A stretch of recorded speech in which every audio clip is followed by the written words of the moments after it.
una formación universitaria, teórica. Y combinada yo entré por teatro en realidad. Y cuando descubrí el cine, se me abrió la cabeza. Dije, no lo puedo creer que existe todo esto. ¿Cuándo se creó la carrera? Mira, en realidad antes era historia del arte y cambió en el 81, creo. O en el 91. En el 91 pasó a artes combinadas y se dividió en estas tres ramas que es combinada, plástica y música. A vos te gusta combinada, ¿sabes? Y plástica también. Y hay un proyecto de combinadas, dividirlas en teatro y cine. Y sí. Lo que pasa es que, más o menos, porque en realidad hoy el arte es muy multimedial, ¿viste? Que el teatro hay mucha pantalla, es difícil. Aparte no sé si hay como para armar una carrera de cine y de teatro, ¿no? Pero bueno, se enriquece, digamos. Sí. A mí me encantó la carrera, me encantó. Y contame, cuando te recibiste, ¿qué hiciste? En realidad antes de recibirme, porque nuestra carrera, a diferencia de la tuya, no necesitamos con urgencia el título. No nos están esperando con el título porque si no, no ejercemos. Vos no podés sin título. No puedo. No, yo a mitad de la carrera ya empecé a dar clase. Mira, me pasó algo muy curioso, y es que yo tuve una materia que se llamaba Historia del Cine, que me fascinó. Yo pensaba, wow, siempre me gustó historia de cualquier cosa, a mí la historia me fascina. Y me la dio un profesor tan malo, por supuesto que no lo voy a nombrar jamás, pero el tipo hablaba de la historia del cine como si vendiese calefones. No, yo no puedo creer que algo tan apasionante se ve de esta manera, no puede ser. Entonces, bueno, ahí nació mi beta docente, que la tenía ahí, supongo que por mi madre, que es docente, y dije, yo esto lo quiero enseñar, porque esto a la gente le debe interesar, al cinéfilo común. Y bueno, y me armé unos volatitos y empecé a repartir por el Cine Cosmos, por el Cine Lorca, por la Avenida Corrientes, por librerías, y empecé a armar grupitos en casa.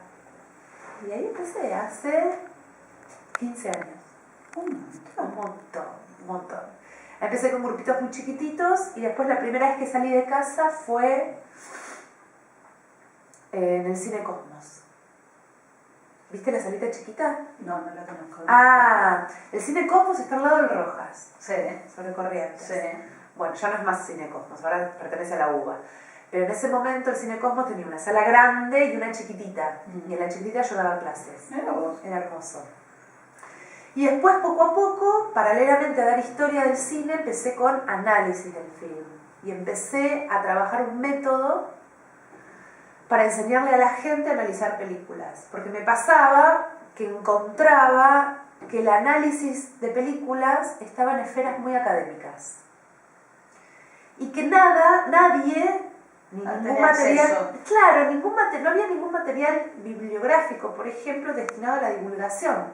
Todo era muy académico. Y yo me encontraba con que la gente le súper interesaba y había una demanda muy grande de esto, porque la gente dice, yo quiero poder algo más que decir me gusta o no me gusta la película, no tengo herramientas. Entonces ahí empecé como a formar un entramado hermenéutico, pero de divulgación. Y bueno, hace tantísimos años que estoy con eso, armándolo y fundamentalmente tengo el privilegio de hacer laburo de campo. Estoy todo el tiempo probándolo con gente, todo el tiempo. Entonces cada vez lo vas enriqueciendo más. Lo enriquezco más y este año sale el libro porque ya está. Ah, sí, bueno. Ya está. Vamos a ver. Bien. Este año tiene que salir, sí, ya está. Así que bueno. Y ahora estás en la escuela de psicoterapia. Ahora estoy en la escuela de psicoterapia con un curso los jueves y analizando películas. Y contame, vos sabés que este número de la revista es de humor y psicoanálisis. Sí. Entonces una de las preguntas que yo quería aprovechar ya que podemos hacer esta entrevista es ¿cómo ves el humor en el cine?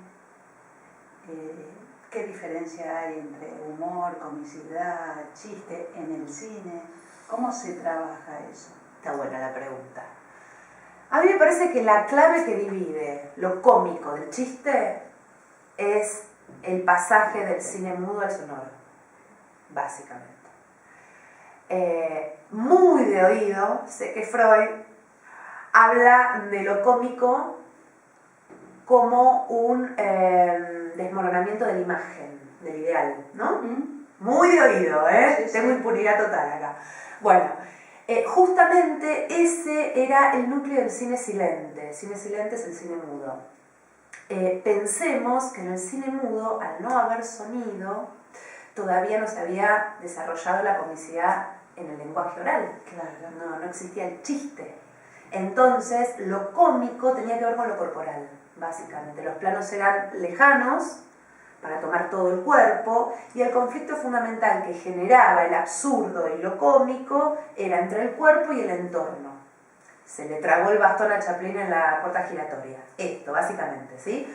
Pero también, y lo más importante del cine mudo y lo cómico, es justamente desvanecer la figura ideal. Los pasteles en la cara de los policías, que se le caiga algo en la cabeza a las señoras gordas ricas. El ridículo. El ridículo, pero del poder. Básicamente en Chaplin. En Buster Keaton también bastante, pero sí, lo cómico... Se ve, yo creo que sí, lo cómico y la ironía también, porque me recuerdo haber visto una película de Chaplin haciéndole, digamos, una devolución a Hitler. Claro, el gran dictador. El gran dictador. Esa ya es sonora. No. Esa ya es sonora, claro, que no es la mejor parte de Chaplin, la mejor es la muda, ¿no? Pero si nos remontamos al inicio del cine, en 1895, los hermanos Lumière, los creadores del cinematógrafo en París, crean lo que se considera el primer gesto cómico del cine con la vista. Las películas muy cortitas se llaman vistas. La vista, el regado.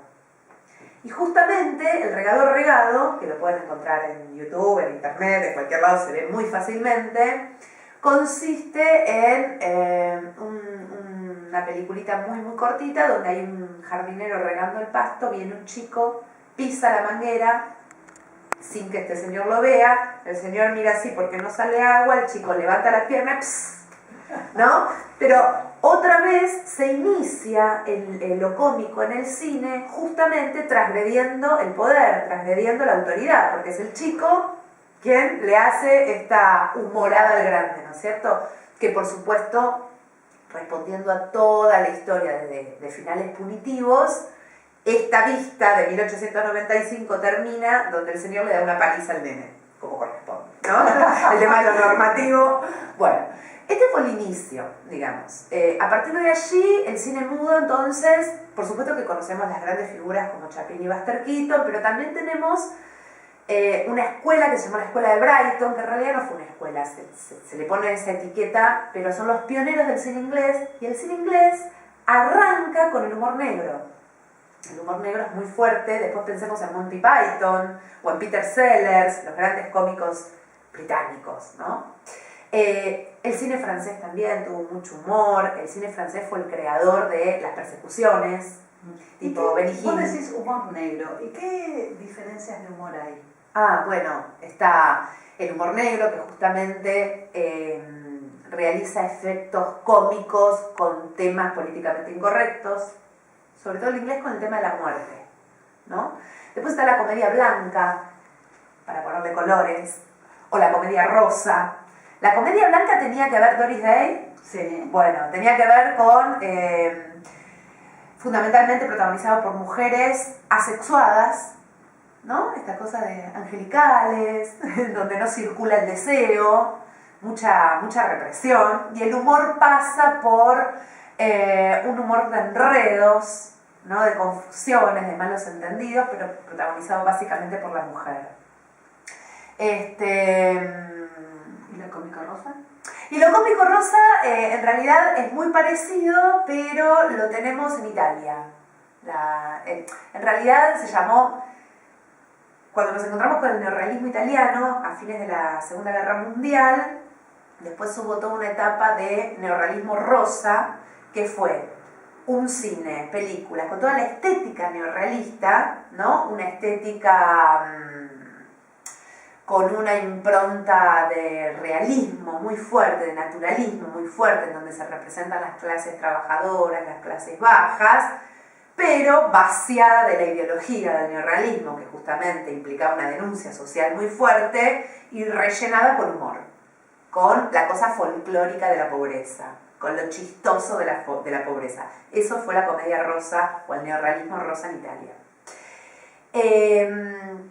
Después tenemos el cine argentino y lo cómico, ¿no? Donde nosotros tuvimos una época de oro del cine argentino, desde los 30 a los fines de los 50 o 50, donde para hablar de hombre y mujer tenemos dos figuras en la época clásica de oro del cine argentino, que son Sandrini y Nini. Catita, Nini Marshall, exactamente. Y después hace un giro muy importante la comisión. Bueno, el chiste, ¿cuándo aparece el chiste? De esto estábamos hablando. El chiste aparece con el cine sonoro, fundamentalmente con los hermanos Marx. ¿No? Groucho Marx es quien empieza a poner el humor en la articulación lingüística, en el chiste, ¿no? Para lo cual se necesita una terceridad, como diría Freud, se necesita el conocimiento compartido de un código. Si no hay conocimiento compartido de un código, el chiste no se entiende, ¿no?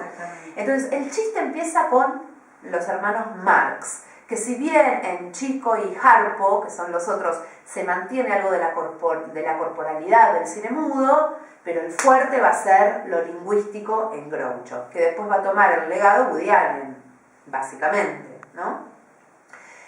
Y también tenemos, en la actualidad, me parece, en la actualidad, hace una década, un poquito más, un nuevo Star System de cómicos que salió del programa de televisión Saturday. No lo conozco. Bueno, es un programa de televisión que va los sábados a la noche, muy transgresor, de donde salió un nuevo Star System como Adam Sandler, como todo esto nuevo Star System de las películas cómicas que en realidad tienen una fuerte vertiente metadiscursiva, es decir, lo cómico está en la autorreferencialidad del género, pero tomando distancia y parodiando o ironizando el género. Esta es como la vuelta de tuerca quizás de lo cómico. Pero me parece que la bisagra fundamental en este tema está en esto, en la década del 30, donde empieza lo sonoro y esto posibilita que se escuche, y la escucha permite el lenguaje oral y el chiste. Me parece que ahí está como la gran bisagra. Después es toda una serie de continuidades, de guiños, de legados, ¿no? Y viste que, digamos, de acuerdo a los diferentes humores, hay muchas situaciones, escenas que se muestran en las películas que esto puede provocar un humor, que la gente se ría o que la gente se angustie un montón. Exacto. ¿Cómo lo utiliza el cine esto? ¿Cómo lo muestra? Digamos, porque muchas veces escuchas o ves imágenes terribles y la gente se muere de risa. Sí. Bueno, no es excluyente la risa con la angustia, ¿no? No es excluyente para nada. Justamente mucho del humor reside en esto, en poder sublimar la angustia en la risa, en la carcajada, ¿no? En esa liberación de tensión. ¿Y cómo probó? O sea, ¿cuál es la pregunta? Quizás sería ¿cómo utiliza el cine esto para que provoque la risa y no el llanto? Claro. Bueno, pensar que cuando la comicidad está inserta y genera esto, está inserta en un determinado contexto de una historia con un cierto registro que ya te va conduciendo como espectador a en qué registro y cómo tomarte las cosas, ¿no es cierto? Hay toda una cuestión de género, diría, ¿sí? Que tiene que ver con cómo escuchamos y cómo vemos una película, ¿no? Con qué modo de actuación, con qué música, con qué colores, con qué tonos, con qué vestuario, con qué iluminación, que ya nos va posicionando en un determinado registro, claro, que nos prepara para recibir ciertas cuestiones con más angustia o permitirnos la risa también. Hay veces, nos ha pasado, me pasó hace poquito en el Bafisi de este año, donde justamente ese registro te descoloca. Me pasó de ver un melodrama pero tan melodramático, insoportablemente melodramático, que me sacó una carcajada, no podía creerlo. Y fui la única que me reí en todo el cine, ¿no? Y me quedé totalmente descolocada porque justamente esa mezcla de registro me pasó a mí sola. Claro. Todo el resto seguía con el registro melodrama y a mí me pasó que me pareció tan excesivo que me causaba gracia. Bueno, quizás eso es, digamos, la descarga. Exacto, ahí viene la descarga de la angustia sublimada, ¿no es cierto? Sí. Bien, ¿y vos crees que ha ido cambiando la representación o el humor presentado en el cine a través de las épocas? No tanto como otros géneros. Pensemos, por ejemplo, en el género de terror, que fue cambiando, mutando terriblemente, porque nos vamos anestesiando como sociedad y cada vez nos dan menos miedo ciertas cosas y necesitamos buscar miedos más profundos, o por otro lado, de los monstruos se fue cambiando a los muertos vivos, de los muertos vivos se fue cambiando a los niños satánicos, ¿no? El humor casi siempre nos seguimos riendo de lo mismo. Por eso Chaplin sigue tan vigente. Uno ve una película de Chaplin y se sigue riendo. Sí, por los ¿no? chiflados. Exactamente. O ves los legados actuales, por ejemplo Jim Carrey, que en lo personal no me gusta, en lo personal, pero la verdad que es un tipo que toma toda esta cosa corporal, gestual del cine mudo, que no cambió demasiado. A mí me parece que no cambió demasiado. El único cambio que noto contundente es este nuevo humor autorreferencial y paródico de sí mismo, ¿no? Que es un humor que guiña con el género mismo. Ese sería lo que nosotros conocemos comúnmente como el stand-up. Ponele el stand-up, pero también películas como, soy muy mala con los nombres, pero este que hizo Virgen a los 40, después lo editan y lo buscan. Este actor que hizo Virgen a los 40, Adam Sandler, estas películas sobre los modelos que uno me parece que es Owen Wilson, ¿no? Todo el tiempo están como burlándose del género, de películas pasadas, ¿sí? Esto es absolutamente metadiscursivo, paródico, satírico, y esto es nuevo, esto es una vuelta de tuerca nueva. Para lo cual, como receptor, hay que conocer lo anterior, porque si no, ahí está el código compartido. Si uno no conoce sobre qué está parodiando, se queda fuera, claro, ¿no? Entonces, también requiere compartir un cierto código. Pero me parece que esa es como la gran innovación, porque después tenemos, me parece que lo cómico se sigue dividiendo en lo corporal versus lo lingüístico. Jim Carrey versus Woody Allen. Todavía está esa división. ¿Y crees que el humor que se emplea en las películas o en las obras de teatro va cambiando la recepción del público de acuerdo a un país o a una cultura? Sí, claro. Sí, por supuesto. Sí, absolutamente. El humor es cultural, es absolutamente cultural. Hay un humor universal que básicamente tiene que ver con transgredir la autoridad. Eso nos da mucha risa porque es lo que todos necesitamos y nadie lo hace y nadie lo puede hacer. Entonces es el permiso, es el bufón del rey, ¿no? El humor cuando hace eso por fin hace lo que todos quisiéramos hacer y no podemos hacerlo. Exacto. Eso es universal. Y también nos da mucha risa evidenciar el ridículo. Otra cosa que tenemos totalmente reprimida es el ridículo, ¿no? Y no nos podemos reír tampoco del ridículo y tenemos permanentemente cuidado de no ser ridículos. Entonces cuando en pantalla vemos que alguien puede hacerlo, bueno, también, ¿no? De alguna manera está siendo nuestro mensajero y está pudiendo llevar a cabo eso que nosotros nos reprimimos tanto. Eso a nivel universal, pero después, bueno, culturalmente, por supuesto, se establece un humor en base a un código cultural absolutamente, que es aquello que por idiosincrasia nos da risa, ¿no? Que en general también tiene que ver con burlarse de ciertas costumbres, ciertas cuestiones bucólicas, ¿no? Que tiene que ver con los colores locales de cada cultura, sí, sin duda. Bueno, la verdad que ha sido un gusto conocerte, Igualmente. poder tener esta entrevista y acercarle a la gente algo de tu experiencia y de lo que nos puedas transmitir. Bueno, ojalá sirva y ojalá nos riamos más. Dale.